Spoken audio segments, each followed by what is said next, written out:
All right, we've done a lot so far with positive exponents. So let's go ahead and take a look at see what happens if our exponents become negative. So on our notes here, we've got this nice big table. So we're going to go ahead and work through this table line by line, see if we can figure out a pattern, figure out what might be happening with 0 and negative exponents. So our first one that we've got here, we've got 10 to the third power written in exponential notation, which means it has an exponent, a base in power. We're going to go ahead and write that in expanded notation. So expanded notation is 10 times 10 times 10. And 10 times 10 times 10, we could write that as a fraction as 10 times 10 times 10 over 1.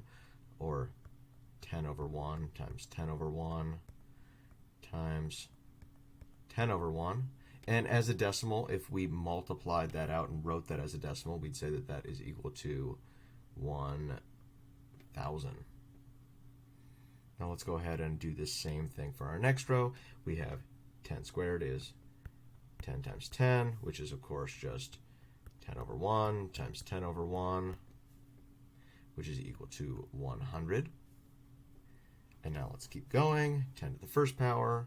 Well, our base is 10, and we just have one of them, so it's just 10. Or as a fraction, we could write 10 over 1. And then as a decimal, that would just be 10. So we've gone through all of our positive exponents, and I can see that as I go up in exponents, I'm going to add another times 10. So if I go up in exponents, I go from 2 to 3, and I'm going to increase it by multiplying by 10.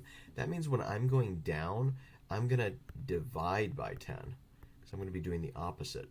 So I'm going to be removing a positive 10, or a times 10, and that's going to be dividing by 10.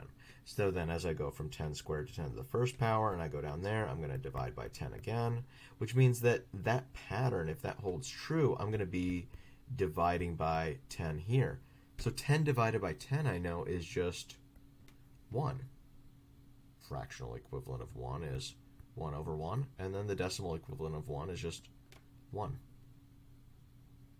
Now, if we keep doing that pattern, things are going to get kind of interesting here. So we've got 10, or we've got divided by 10 each time, 10 to the negative first power. Let's go ahead and keep dividing. We've got 1 divided by 10, we could write as 1 over 10. Right, so we've got 1 over 10. That's already a fraction, so we can write that as 1 over 10. And then a decimal version of that 1/10 be 0.1. All right, well, so let's go ahead and take a look here. Now we keep going, and we could see that we've got 10 to the negative second power. And if my pattern is going to hold true here, we're going to keep dividing by 10.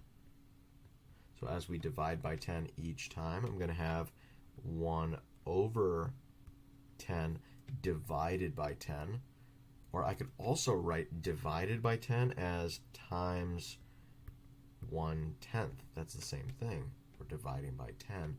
So I've got 1/10 times 1/10. So my fractional version of that is going to be 1/10 times 1/10, which is 1/100th.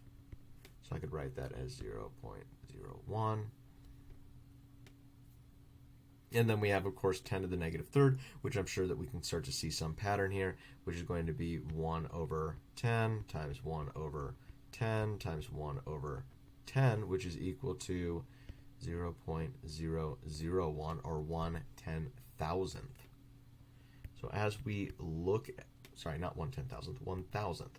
So as we look at our table that we've got here, I'm starting to see some patterns. So I can see this big X shape that's happening here, where as we go up from 0, I'm increasing the number of 10s that I've got, and then as I go down from 0, it's also increasing, but instead of increasing 10s, it's increasing 1/10.